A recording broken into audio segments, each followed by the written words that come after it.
good afternoon, everyone. This is John with the Engaged Youth Forum, and I'm so excited. Look at all those bright, smiling faces. I see teeth. I see teeth. We're so excited to be with you on today. If you've been tuning in to these sessions, you know that we have some amazing young people, and they're sharing wisdom that I think is advanced for their age.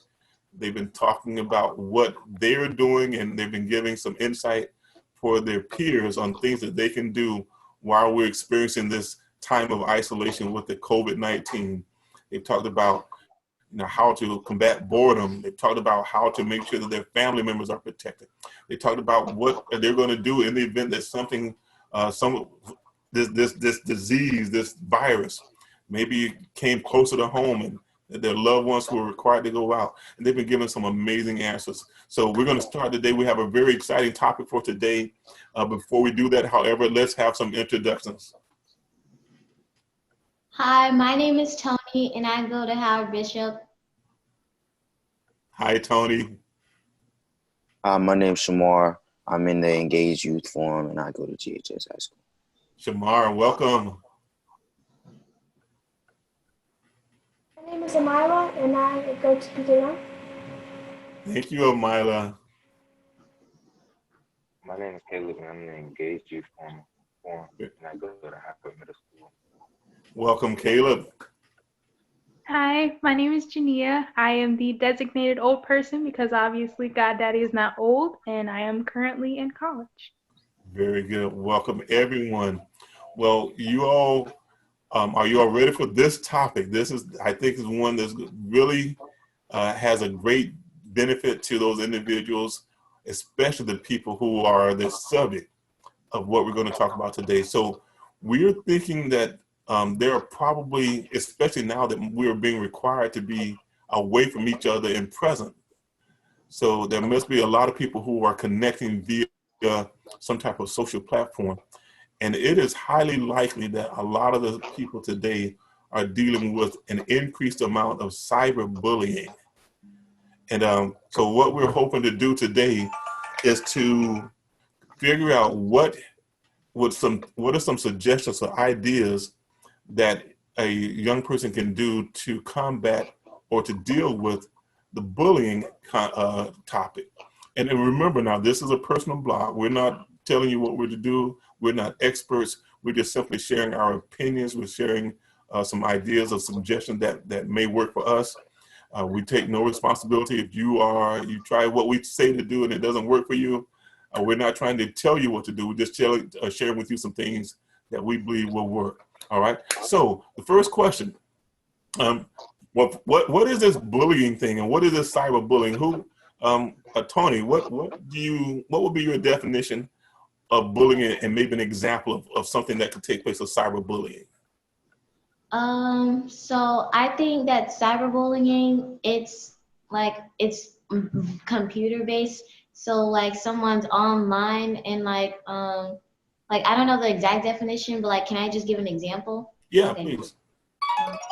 So for my example of cyberbullying, someone likes to post fun stuff that's happening in their lives, or they're just scrolling on social media, and then a random person comes along and just tries to say mean things to get them down for no reason, or they just think it's fun to hurt people's feelings and troll them. Yeah. And not only does it occur via electronic media, but that's actually something that happens all the time in person, right? Mm-hmm. Yeah, very good. All right. So how many of you may be familiar with an example of a cyberbullying situation? Well, let's ask a different question. If you were the victim, or if you know someone who's a victim of a cyberbullying episode, what suggestions would you offer that person to help them to deal with it? Shamar, what do you think? I think I would stay as far away from the person as possible. Let my teachers know. If I have any classes with him, I'll let my teachers know what's going on so I can stay away from him. Probably get an escort to class every once in a while. Simple stuff. Very good. Yeah. Obviously, if it's taking place, then if you can keep yourself away from that person, I think that would be a good suggestion. So, Amila, what do you think would be a good response if you knew someone who was being bullied or you were being bullied? What would be a good way to deal with it?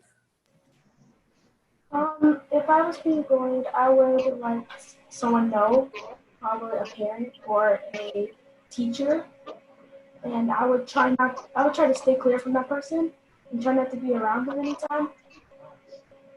Okay. So, by sharing with an adult, does that what kind of message does that say about you? Does it make you feel like you're? I mean, well, how would you be perceived, Caleb, if you were that victim and you wouldn't told an adult? What does it say about you as an individual? It will say that you don't like being picked on, but to other people, it'll make you seem like a wimp when you're not. Because sometimes it can turn the wrong way and you can commit suicide. So if a person is the victim, then they could potentially go and hurt themselves. And if there's anything that we can do to avoid that, by all means, that's what we definitely want to do. All right. So any other ideas, Jania, about if you were to witness someone who is being bullied that you can do that you would recommend that they do, or maybe even as a friend that you could help them to overcome that situation? Yeah. So if you witness somebody being bullied, just kind of like assess the situation. So if you feel like obviously it's bullying, but you don't feel like they're gonna physically get hurt, you can run and go tell a teacher or go and get the dean or someone like that. But if you feel like they could physically get hurt, the best thing to do would be to not really physically try to break it up, but to let the bully know that somebody's watching him that doesn't like the action of bullying. Usually that mentally makes the bully kind of take a step back and kind of realize, oh, I could get in trouble. But while you're there making them mentally falter, you can tell somebody or text somebody and tell them to go get a dean. So there's somebody there in case something happens, and there's somebody coming as well to make sure that if you can't handle it, somebody else that's an adult can handle it. Very good, very good. So now let's say that I am the victim of bullying via electronic media. Okay. What are some steps that I can take to try to remove myself from that situation? Tony, what suggestions would you make for me, the victim? Well, first I would probably tell my parents, and then if there was a way, try to block the bully's account from your profile and stuff, and try to ignore it at first. But if it keeps happening more frequently, then just take a break from social media, and then they'll just once they notice that you've taken a break, they'll probably just leave you alone. Okay. All right. Very good. So you can block them. Are there any other options that's available for me, Shamar? I would, if they take it to another level after blocking, like make another account, start stalking, I will report both of the accounts, and then probably in another situation I'll probably tell the police, because that's basically harassment. All right. Very good. Very good. All right. Well, a little different question now. What happens if you are familiar with someone who is bullying someone else, either electronically or in person? What could you say to that person that may help to make a difference, Amila? My friend or the bully? The person who's the one who's bullying someone else. Okay. I would tell them to stop because it's not right, and that could end up going really badly for both of them. They could end up in jail for making the other person end up killing themselves, or they can end up, suspended or expelled from school. Yeah, very good. Yeah, there could be some serious consequences. Caleb, what do you think you would share with the person if you know someone who is bullying someone else? What input would you share with that person? I would tell that person they need to stop because you don't know what that person got going on at their house, Hey, you outside of mind school. saying that a little bit louder for us, please?